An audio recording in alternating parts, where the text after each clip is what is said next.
नमस्कार मैत्रिणींनो, श्री स्वामी समर्थ। आज आपण सुगड पूजनाविषयी माहिती बघणार आहोत। त्या अगोदर सर्वांना संक्रांतीच्या हार्दिक शुभेच्छा। तिळगुळ घ्या आणि गोड गोड बोला।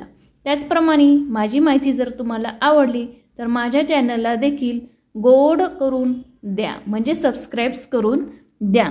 तर आपल्याला सुगड पूजनासाठी जे काही लागणारे साहित्य आहे ते म्हणजे आपल्याला सुगड घ्यायचे आहेत। हे सुगड काळ्या रंगाचे किंवा व्हिडिओ दाखवल्याप्रमाणे वेगळ्या रंगाचे घेतले तरी चालेल, ज्याच्या त्याच्या पद्धतीनुसार।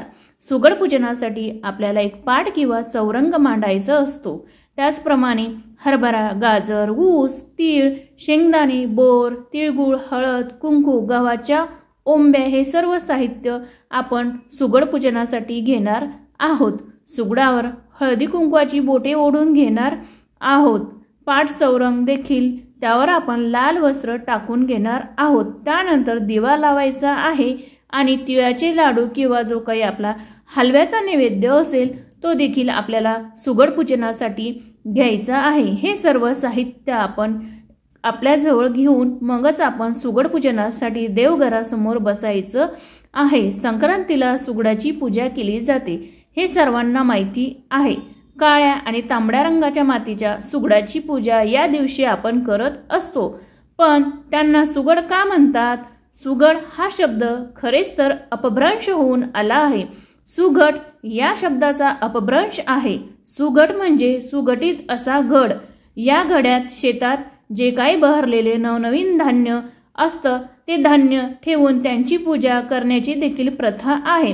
लहान सुगड देवघरात मांडून त्यांची पूजा केली जाते। धनधान्याचं प्रतीक म्हणून त्यात हरभरा, गाजर, ऊस, तीळ, शेंगदाणे, बोर, तिळगुळ, त्याचप्रमाणे वटाणे, हरभरा इत्यादी आपल्या शेतामध्ये जे काही धान्य पिकलेले असेल त्या धान्याची आपण येथे पूजा करणार आहोत। सुगडाची पूजा किंवा चौरंग मांडून त्यावर केली जाते। पाटाभोवती आपण छान रांगोळी काढून घ्यायची आहे। पाटावर आपण तांबड्या रंगाचे किंवा लाल रंगाचे वस्त्र ठेवून त्यावर तांदूळ किंवा गहू आपण ठेवणार आहोत। त्या तांदूळाचे किंवा गव्हाचा आपण स्वास्तिक किंवा गोल असा चौरंग करून घेणार आहोत आणि त्यावर आपण सुगड पूजन करणार आहोत। त्याचप्रमाणे ह्या तांदूळावर आपण सुगड ठेवायचे आहे। सुगड मांडण्याआधी त्याला हळद कुंकू ओले करून आपल्याला त्यांच्या उभ्या रेषा 5 उभ्या रेषा त्यावर ओढून घ्यायच्या आहेत।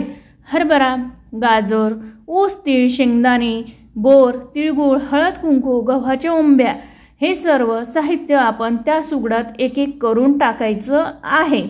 काही ठिकाणी विशेषतः कोकणात काळ्या सुगडावर लाल सुगड पालथी ठेवण्याची देखील प्रथा आहे।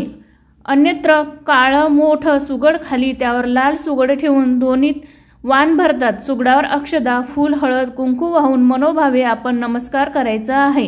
तिळाचे लाडू आणि हलव्याच्या लाडूचा नैवेद्य देखील आपण सुगडांना दाखवणार आहोत। या वर्षी आपली मकर संक्रांत जी आहे ती म्हणजे 2025 मध्ये एक विशेष योग घेऊन येणार आहे।